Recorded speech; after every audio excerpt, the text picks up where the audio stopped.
Axis credit card का हम ये देख लेते हैं कि जैसे ही आप इसके लिए अप्लाई करोगे, सबसे पहले तो आपको एक ज्वाइनिंग फीस पे करनी पड़ेगी। अब ये ज्वाइनिंग फीस वगैरह कितनी है, ये सारा कुछ हम एक बार वीडियो के एंड में देख लेते हैं।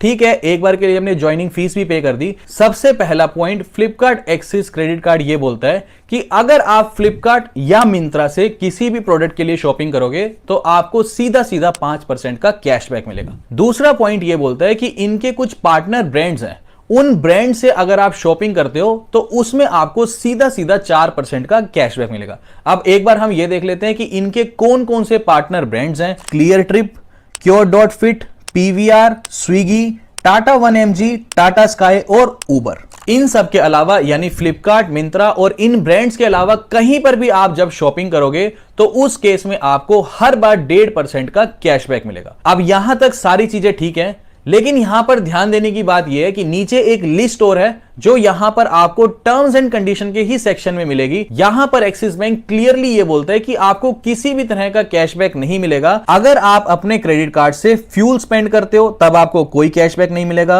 अगर आप किसी भी तरह का गिफ्ट कार्ड खरीदते हो फ्लिपकार्ट और मिंत्रा से तो इस केस में भी आपको कोई कैशबैक नहीं मिलेगा। अगर आप अपनी कोई ऐसी ट्रांजैक्शन करते हो जिसकी आप ईएमआई बनवा लेते हो उस केस में भी आपको कोई कैशबैक नहीं मिलेगा। और अगर आप कुछ ऐसा करते हो कि एक बार आपने प्रोडक्ट परचेज कर लिया और बाद में उसकी ईएमआई बनवा ली तो इस केस में भी आपको कोई कैशबैक नहीं मिलेगा। अगर आप अपने वॉलेट में पैसा ऐड करते हो इस केस में भी कोई कैशबैक नहीं मिलेगा। अगर आप ज्वेलरी परचेज करते हो, कोई आउटस्टैंडिंग बैलेंस की पेमेंट करते हो या फिर आप पेमेंट करते हो किसी कार्ड की, किसी फीस की, तो इस केस में भी आपको किसी भी तरह का कोई भी cashback axis bank Flipkart credit card से नहीं मिलेगा।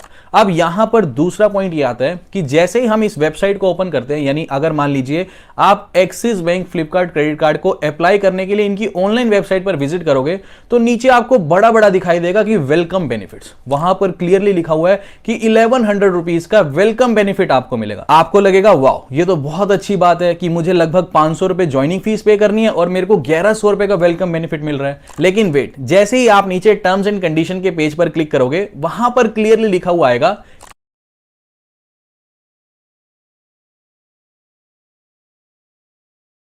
कि 500 रुपए आपको तब मिलेंगे जब आप फ्लिपकार्ट पर शॉपिंग करोगे, 500 रुपए आपको तब मिलेंगे जब आप मिंत्रा पर शॉपिंग करोगे और 100 रुपीज का कैशबैक आपको तब मिलेगा जब आप स्विगी पर ऑर्डर करोगे। अब यहां पर भी चलो समझ आता है कि ठीक है 500 रुपए मैं फ्लिपकार्ट से ले लूंगा, 500 रुपए मैं मिंत्रा से ले लूंगा और 100 रुपए मैं स्विगी से ले लूंगा। लेकिन वेट, इसकी भी फर्दर टर्म्स एंड कंडीशन है। जैसे अगर आप फ्लिपकार्ट पर ऑर्डर करते हो तो फ्लिपकार्ट पर ऑर्डर करके आपको सीधा 500 रुपए का कैशबैक नहीं मिल रहा।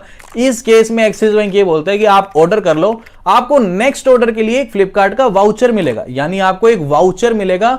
आप जब शॉपिंग करोगे आपको एक फ्लिपकार्ट का वाउचर मिलेगा नेक्स्ट शॉपिंग के लिए, राइट। और दूसरी बात ये बोलता है एक्सिस बैंक कि आपको जो पहली शॉपिंग है वो 30 डेज के अंदर अंदर ही करनी है। जब आपका कार्ड एक्टिवेट हो जाएगा उसके 30 डेज के अंदर अंदर ही आपको पहली शॉपिंग फ्लिपकार्ट से करनी है, तभी ये ऑफर वैलिड है। उसके बाद जो आपको फ्लिपकार्ट का वाउचर मिलेगा उस वाउचर को भी आप with in 12 months he use कर सकते हो, यानी उसकी भी वैलिडिटी 12 महीने ही है। यानी जब आप नेक्स्ट शॉपिंग करोगे तो आपको 12 महीने का ही टाइम मिलेगा उस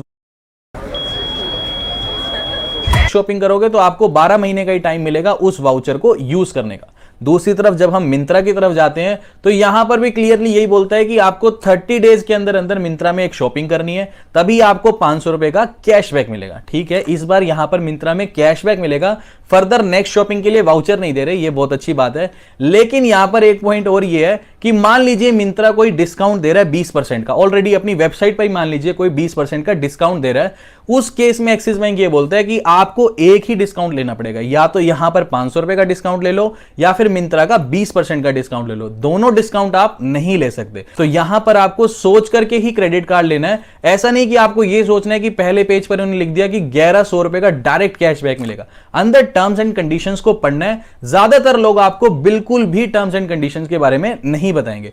और तीसरा आता है स्विगी पर आपको 100 रुपीज का डिस्काउंट मिलेगा। उसके लिए एक आपको मेल पर आपका कूपन कोड मिल जाएगा। उस कोड को जैसे ही आप स्विगी पर लगाओगे तो अप टू आपको 100 रुपीज का डायरेक्ट डिस्काउंट स्विगी पर मिल जाएगा। इसमें कोई ज्यादा टर्म्स एंड कंडीशन नहीं है, यानी आपको टर्म्स एंड कंडीशंस पता होना जरूरी है। इसके बाद आगे बढ़ते हैं। अगर मैं इसकी ज्वाइनिंग की बात करूं तो यहां पर आपकी मिनिमम एज 18 साल होनी चाहिए अगर आप फ्लिपकार्ट एक्सिस क्रेडिट कार्ड को लेना चाहते हो। अगर मैं सैलरीड क्लास की बात करूं, यानी जो भी लोग जॉब करते हैं उन्हें कौन कौन से डॉक्यूमेंट्स देने होंगे, और जो लोग सेल्फ एम्प्लॉयड हैं यानी जो अपना खुद का बिजनेस करते हैं, अगर उन लोगों को ये क्रेडिट कार्ड चाहिए तो उन्हें अपने कौन कौन से डॉक्यूमेंट्स देने होंगे। देखो, जो लोग सैलरीड क्लास है उन्हें अपनी latest salary slip, basic KYC के डॉक्यूमेंट्स, अपनी 6 महीने की बैंक स्टेटमेंट और साथ में फॉर्म 16 जो सबसे जरूरी है।